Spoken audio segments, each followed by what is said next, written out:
دا د سوره نحل د 14مې سپارې آیاتونو. دې آیاتونو کې الله پاک مکې والو باندې د یو لوی نعمت بیان، او هغه نعمت چې دی هغه د امن نعمت. د دنیا نورو ځایونو نورو علاقو هغې کې به خوف و، هغې کې به یېره وه، هغې کې به بدامني وه، او مکه چې وه دې کې به امن. او کله چې د مکې والو د الله د دې نعمت شکر ادا نه، نو الله پاک د دوی نه دوه نعمتونه واخیست. یو یې تېنه امن واخیست، او دویم یې تېنه رزق او د رزق برکت وچر. هغه سکون او اطمینان چې دوی ته کوم و، نو هغه سکون او اطمینان الله پاک د دوی نه سلب کړه، ختم یې کړه.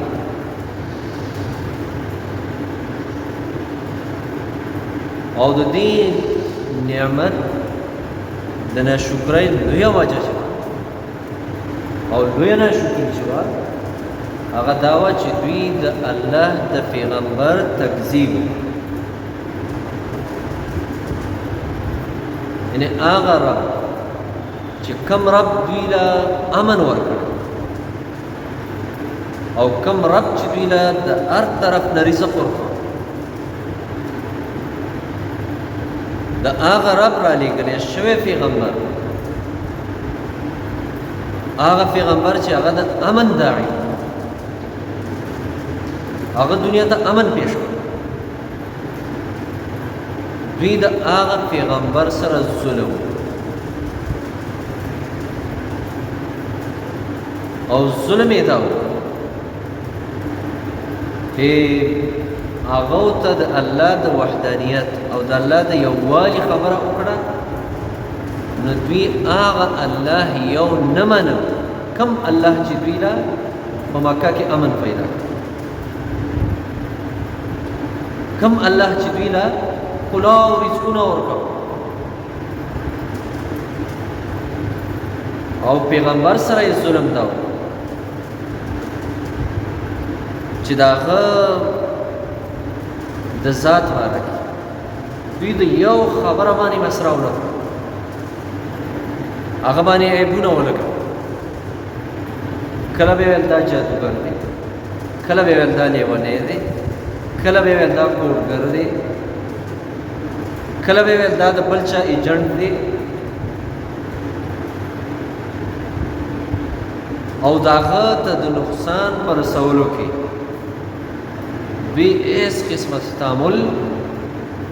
او سوچ نه کو. هر طرف نه چې به ده ته کوم نقصان رسېده هغه به ورته رسوه، یا د ده ملګرو ته، تر دې پورې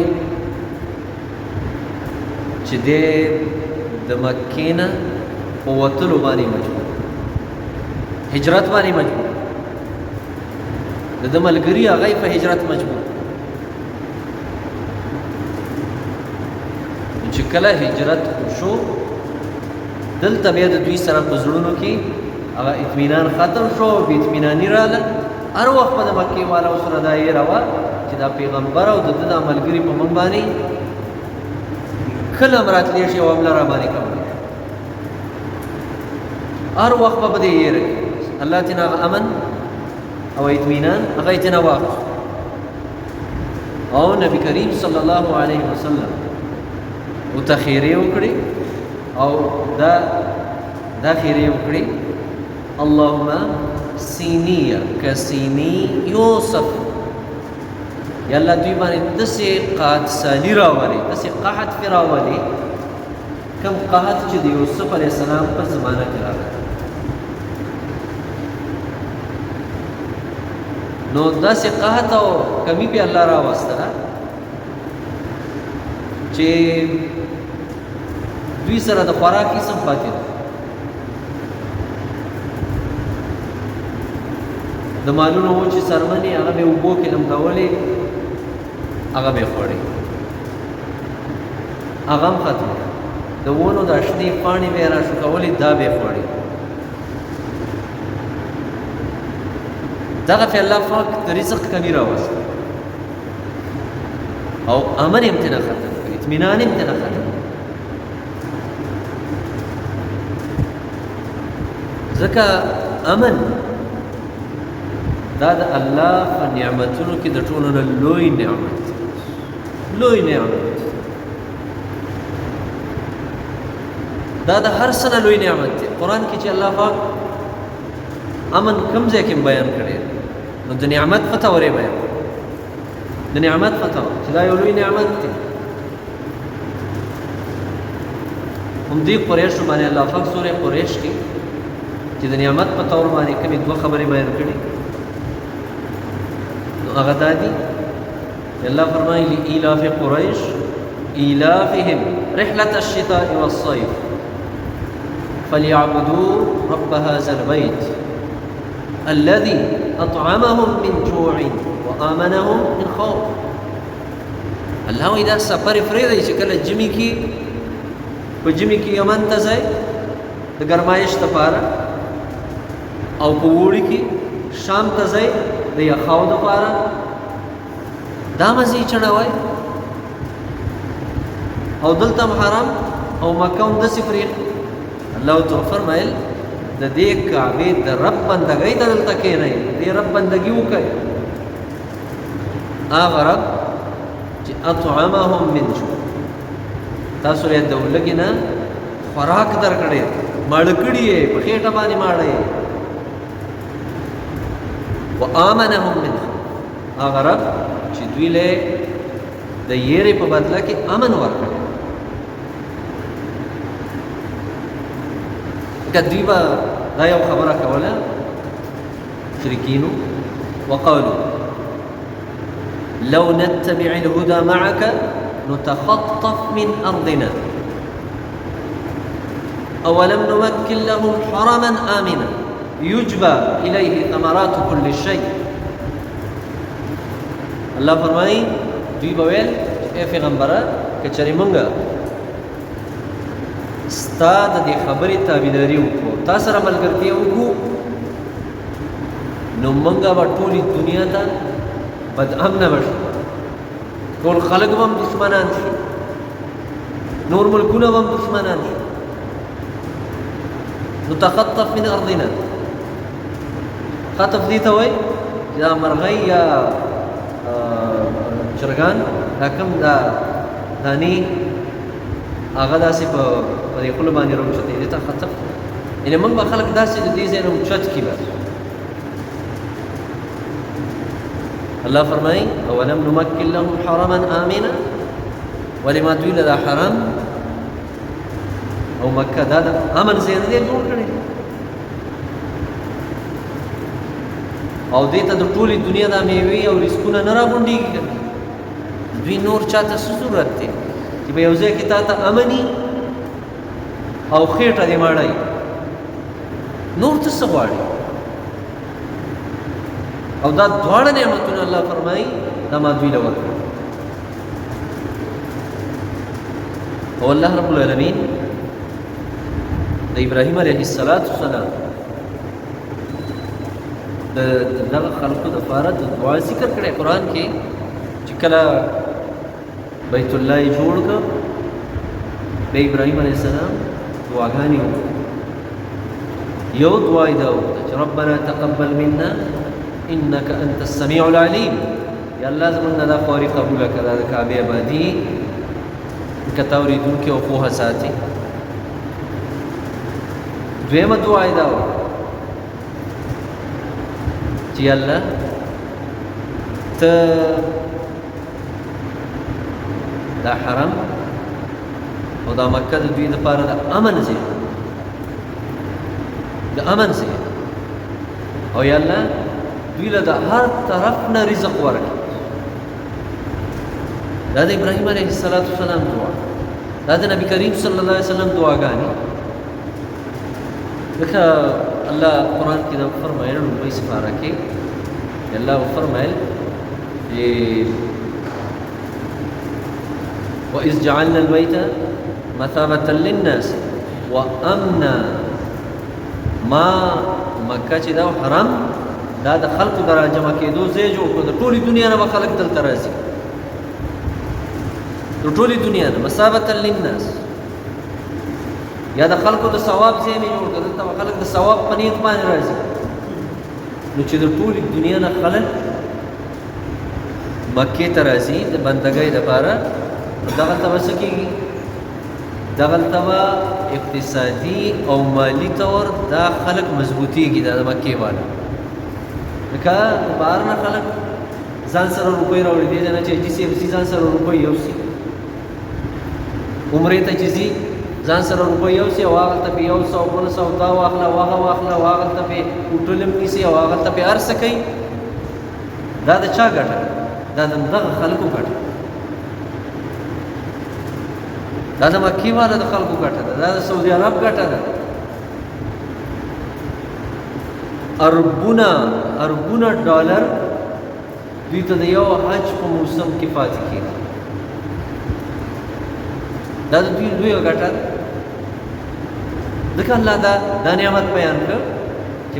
وإذ جعلنا البيت مثابة للناس که دغه ځای کې دغه ځای د ثواب او د بندګۍ ځای نه وی جوړ کړی نو بیا دغلته چا څه کول دغلته بیا چا څه کول چې الله رب العالمین دغه ځای د ثواب جوړ کړ نو خلکو له د عبادت په نیت باندې سي لکه د عبادت په نیت باندې نبی کریم صلی الله علیه وسلم فرمایلی تاسو سفر او بستره مرو چتوي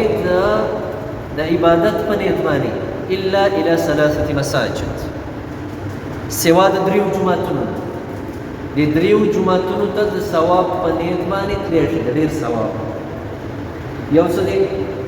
المسجد الحرام یو مسجد حرام مکه ده او دویم ومسجد هذا نبی کریم صلی الله علیه وسلم فرمایل زما دا جمعات مسجد نبوي او درين والمسجد الأقصى بيت المقدس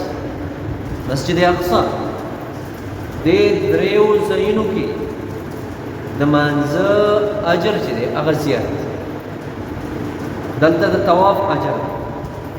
دلته صرف د کعبې ته د کتلو اجر او دا په نورو ځایونو کې نشته نور ټول جمعتونه چې څومره دي په دنیا کې هغه ټول یو برابر بس هغه یو برابر هغې کې دا نشته دی چې ګنې د اسلام آباد په فیصل جومات کې به ګنې لمونځ په ډېر ثواب وي او د کادو کاله به د جومات کې به ګنې ثواب کم وي دا نشته د دغه دریو نه علاوه نور ټول یو شان دي بس ځکه الله دا خبره موږ تاسو ته کړې چې حرم او مکه ما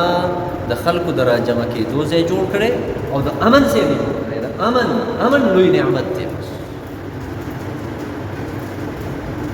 ځکه امن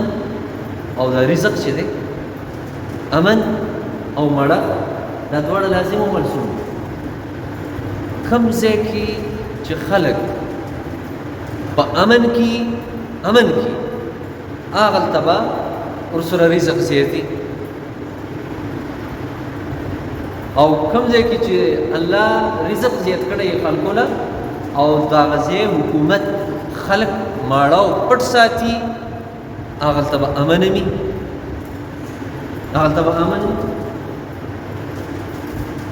غلا کله کېږي غلا کله زیاتي او حرام خواره او منشیات او د نشو والا خورولو والا دا کله زیاتي کله چې خلک په خېټو باندې وږي شي کله چې په خېټه وږی شي نو هغه سړک ته راوځي نو ځان له د خېټې غم کوي نو هغه بیا شوکم کوي هغه بیا د پردي کور ته وراوړي او هغه بیا هر څه کوي ځان له څه پیدا کوي هغه بیا نشي هم خرڅوي خو ځان له څه پیدا کوي. دا ټول د دې د وجې نه راځي چې کله حکومت د خلکو د رزق غم نه کوي، خلک ماړه او پټ نه ساتي، وایي سره د خپل ځان او د خپلو بچو غم یې ورسره، د عوامو غم دا ورسره ني. نو دلته به بیا چې کله خلک وږي شي هلته به بدامني راځي، بدامني به راځي. دویمه ده بدامني هغه ځای کې راځي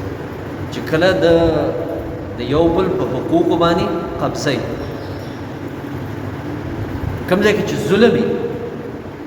کوم ځای کې چې انصاف نه وي، هغلته به بدامني راځي. دا چې دا واقعیات موږ او تاسو اورو، عرب چې کله په خېټو باندې وکړي دا واقعیات موږ او تاسو اورو. یو سړی به راغی لاره کې به کېناست، خپې به یې وغورځولې ویل دا به څوک راوړي او بل به ترې ووهل. هلته دومره بدامني چې د یوه مال به د بل نه مخکې اوبه نه خیستل، دې به یو بل وجه هغلته ظلم، هغه داسې معاشره جوړه شوې وه چې چا دا نه غوښتل چې زه د دوی حاکم جوړ شم، زه د دوی بادشاه جوړ شم. خو هغلته چې کله اسلام راغی، د الله نبي راغی، نو هغلته دواړه خبرې الله رب العالمین امن هم راوست، امن او هغلته رزقونه هم زیات او دننه پورې لا زیات دی او امن هم دی. الحمدلله د عربو په ملکونو کې امن دی. هلته به چېرته ډېرو کلونو کې پس به داسې چېرته واورې یو ځای کې چا څوک مړ کړ، کوم اکثر یا په ګاډي والې یا داسې هغه حادثاتي طور او خلک یې ماړه دي، بس څه کوي چې هلته بدامني راولي. ځکه دا دواړه لازم او ملزوم خبرې دي، امن او رزق. ځکه حدیث کې راغلي دي دا دواړه نبي کریم صلی الله علیه وسلم فرمایلي چې من اصبح فی اهله یا فی بیته، چا چې خپل اهل کې سبا شپه پې تېره شو او سبا یې او دته امن او په امن کې شپه تېره کړله، آمنا فی اهله، یا خپل اهل سره په امن کې او معه قوت یومه، د سره د دغې یوې ورځې د خوراک غله ورسره وي چې به دا یوه ورځ زما کېږي. نو دا نبي کریم صلی الله علیه وسلم فرمایي دا سړی داسې دی لکه دنیا چې د ټول ارض سره د دی چې امن وتی او د یو ورځې روزي ورسره وي، بس دا ټوله دنیا د ده ده، بس دا ټوله دنیا الله تعالی ورکړه او تا سره دې هر څه در سره وي، هر څه دې در سره وي چې کله تا ته امن وي، امن درته نو تا ته دې ښه خوراکونه پراته وي په پلیټ کې او کاسه کې او تا ته دې سره کړي او هر څه پراته وي. دا ده چې کله یېرېږي نو هغه ښه خوراکونه به تاله مزه نه ده، هغه به تاله مزه نه ده. او چې کله امن کې نو هغه د 3 ورځو وچه کلکه ډوډۍ چې په اوبو کې لمدې او خورې، دا به تاله مزه ده. ځکه امن راځي اسلام سره، امن راځي انصاف سره. امن چې دی امن دا د قرآن د نظام سره راځي. د انګریز چې دا کم نظام دی چې دا زمونږ په ملک کې دا کم دی، دا زمونږ په ملک کې دې کې انصاف ته کم څه نه دی، دې کې ظلم دی. نو چې کوم ځای کې ظلم وي هغلته الله امن نه راوړي، کوم ځای کې چې ظلم وي هغلته الله پاک رزقونه پراخوي نه، هلته رزقونه راتنګوي. الله قرآن کې دا ویلي ومن اعرض عن ذکري فإن له معیشة ضنکا، چا چې زما د قرآن نه مخ واړو، زما د قرآن، الله فرمایي زه به د دوی معیشت د دوی چې کم کاروبار دی، د دوی چې کم تجارت دی، د دوی چې کم اخیستل او خرڅول دي، الله فرمایي هغه به پرې راتنګ، بیا به کاروبار نه کېږي، بیا به نه کېږي کاروبار، بیا به ګټه وټه نه کېږي. موږ او تاسو د خپل اوس وخت وګورو چې که د چا کوټې اونته دوکانګیر دی نو هغه د هغې نه پریشانه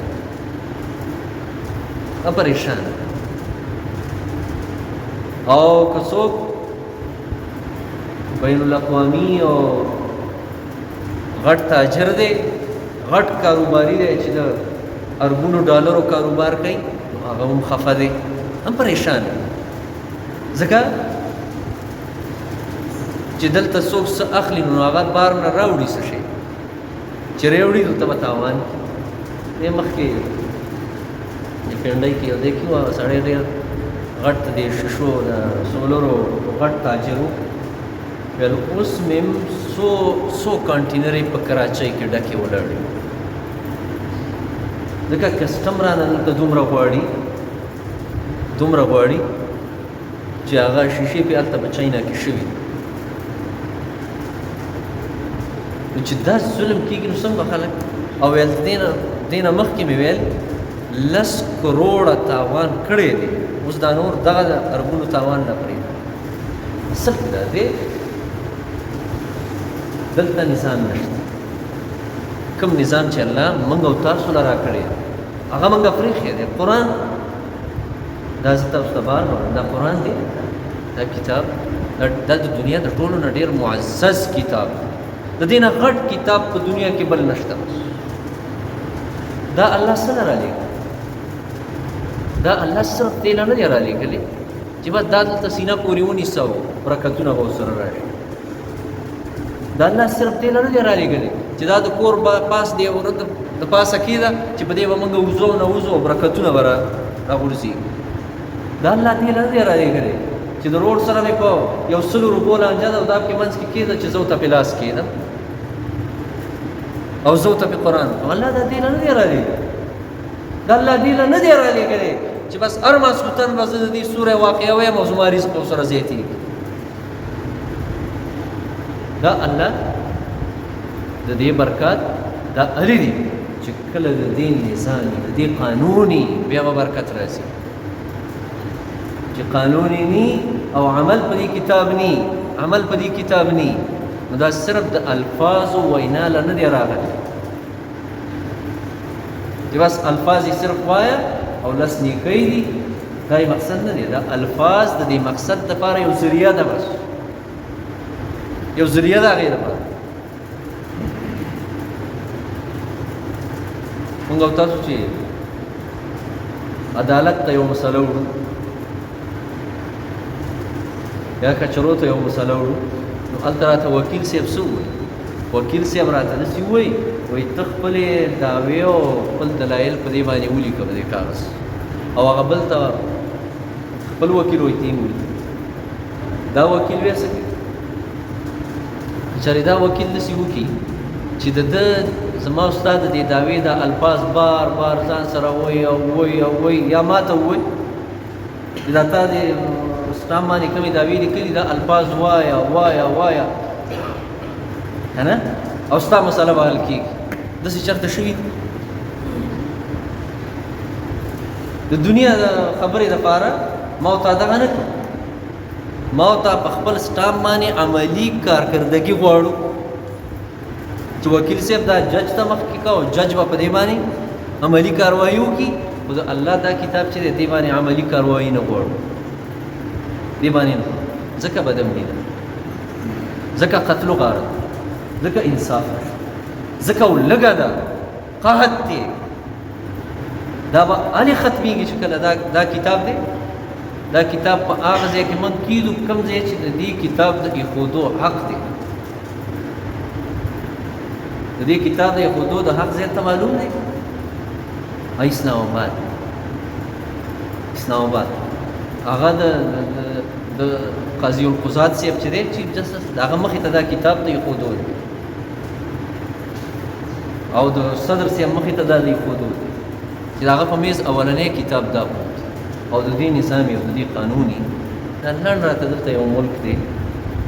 که نه نږدې راته دې غره نه وراخوا دی. بس داسې چې پیدل ورځم زما په خیال روکو استاد یو 2-3 ګنټې مزل هلته تاسو برکات وګورئ، هلته برکات وګورئ. دا غیر زمونږ 15 روپۍ دي که څو دي او د هغوی 1 روپۍ. دا برکات د کوم ځای نه راغلی؟ دا د دې کتاب دا دې سره راځي. که عزتمندو ورونو، امن تاسو ته ما ویل امن دا د الله ډېر لوی نعمت دی. بس دې نه لوی نعمت بل نشته دی. او تاسو ته ویل سړی دې بربنډ ګرځي، صرف شلېدلې جامې چې عورت یې پې پټي، سړی دې ساګ او سکروټ خوري، خو چې دته امن او که دته امن نی نو هغه سورکړی چرګ او د ګډ هغه لم چې هغه خویه تېرېږي، نو چې دته امن نی او یېری هغه بیا دې ځای کې نښلي،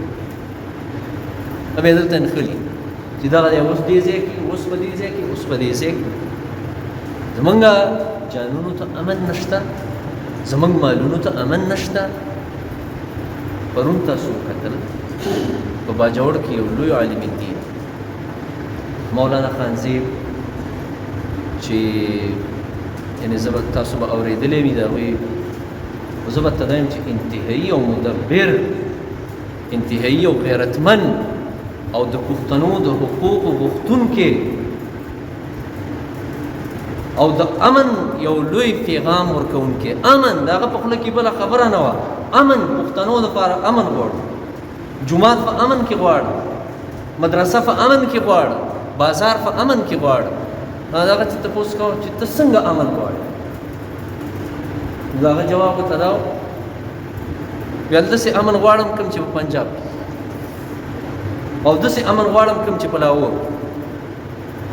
او کوم چې په اسلام آباد کې دی. ولې هغه بیل دی او دا زه بیل یم، دلته به امن نه او هلته به وي. ځکه هغه پرون شهید کړی شو، او یوازې دی نه، څوک هم چې د امن خبره کوي، د اطمینان او د خوشحالۍ خبره کوي د ملک کې، د هغه بیا په دې ملک کې ځای نشته. هغه غدارم دی، هغه غدار دی چې څوک د امن خبره کوي، څوک د عوامو د حقوقو خبره کوي. هغې باندې دومره ټافې ولګي دا د هغه ځای غدار دی او دا د دې ځای غدار دی. ځکه عزتمندو ورونو، دې حالاتو کې الله ته رجوع پکار ده، الله ته رجوع. موږ علما څومره قتل شو، څومره شهیدان شو، څومره شهیدان شو. په دې تېرو ورځو کې به د اسلام آباد کې وجیله چا وجله څه شی وه؟ د هلکانې دې موبایل کې ټیک ټاکره ثنا یوسف ټیک ټاکره مړه شوه او د هغې قاتل په ګنټه کې دننه ګرفتار شو. اکوړي د مدرسې غټ عالم هغه شهید شو د جمعې د لمانځه نه پس، قاتل یې لاړ، هغه لاړ. نور مفتي منیر شاکر شهید شو، قاتل یې لاړ. چې دا پرون شهید شو د قاتل لاړ، خبره وه خاتمه. دا بې انصافي چې ده، دا بې انصافي. دې سره امن نشي راتلی، دې سره امن نشي راتلی. داسې قانوني چې کوم ظلم دلته روان دی، د انتقام کوم ظلم چې دلته روان دی، نو دې سره به امن څنګه راشي؟ اطمینان به څنګه راشي؟ ځکه امن د الله لوی نعمت دی، او دغه نعمت چې دی دا به هلې راځي چې کله ټولو خلکو ته یو شان انصاف میلاو شي، یو شان انصاف، په قانون کې انصاف، په رزق کې انصاف، په امن کې انصاف. دا نی بس دغه حال به پریشانه به هر څوک پریشانه دی. ما اخري خبره کوم، څوک هم چې زه سهار راوځم او چا سره هم کینو یا چا سره هم میلاویږو نو ما ته پکې خوشحاله سړی ما خو نه لیده خوشحاله ٹھیک ده. چاته یو پریشانی ده چاته بله، دا الله مونږ پریشانه کړي او دې کې زمونږ او ستاسو اهم کردار دی. ظهر الفساد في البر والبحر بما كسبت ايدي الناس. الله قرآن کې وایي د خلکو د لاسونو د کسب د وجې نه دا بدمني او فساد راځي. الله رب العالمین دی د امن دا لوی نعمت مونږ او تاسو له راکړي او الله رب العالمین دی زمونږ او تاسو د علاقې او دا وطن د امن ګهواره جوړ. اللهم صل على محمد وعلى آله كما صليت على إبراهيم وعلى آل إبراهيم. يلا تزمونا نونا معك يلا زموني ملكي علاقة كيري وطن امن راولي اطمینان او خوشحالي راولي بدمني ختمه کړه قتل غارت یا الله ختم کړه. يلا مولانا خانزيب شهید دغه مغفرت نصیب جنت الفردوس راولي او يلا کومې خوارۍ چې د عوامو د حقوقو دپاره کړي دي د امن دپاره یې کړي یا الله دغه خوارۍ یې قبولې کړي او د هغه د شهادت په دې ملک کې د امن ذریعه جوړ کړي. وصلی الله تعالی